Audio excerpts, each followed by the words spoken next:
જોઈ શકો છો એક સરસ મજાની મસ્ત મજાની બ્લાઉઝ કટિંગ કરી છે મિત્રો।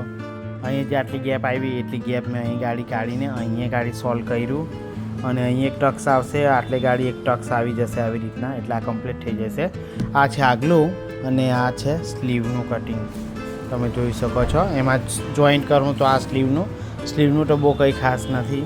તો આ ગળા મેં કાપ્યા છે અહીંથી પલટાવવા માટે, આ ગળા આ રીતના, તો આમાં મેં જોઈન્ટ કરી દીધું છે અને પાછળનું ગળું મેં આ રીતના કાપ્યું છે। તો આ રીતના ગળું કાપવાનું એક રીઝન છે મિત્રો। આયરું પટ્ટી આટલી રહેવા દેવાની, પછી આખું જ કાપી નાખવાનું, આ ચોટા દીધા પછી કાપવાનું, એટલે પહેલાં કાપીને કરીએ તો આ ગળું પહોળું થઈ શકે ને, પહોળું વધારે થઈ જાય ને શોલ્ડર ઉતરવાની જે સમસ્યા છે તે આના કારણે પણ થઈ શકે। એટલે આ તમારે જોઈન્ટ આપવાનું, પછી આખું જ કટિંગ કરતી વખતે કાપી નાખવાનું। અસ્ત્રી નહીં કરી હોય તે પહેલાં આ જોઈન્ટ જ રહેવાનું, અસ્ત્રી કર્યા પછી આને હવે હું કાપી નાખીશ તો કંઈ પ્રોબ્લેમ નથી। અને આ પાછળની બેગ છે, જોઈ શકો છો, અહીંથી આ ટક્સ આવશે અને આ રીતના બ્લાઉઝ છે, જોઈ શકો છો। ઓકે, બસ તો આ જ કહેવાનું હતું મિત્રો।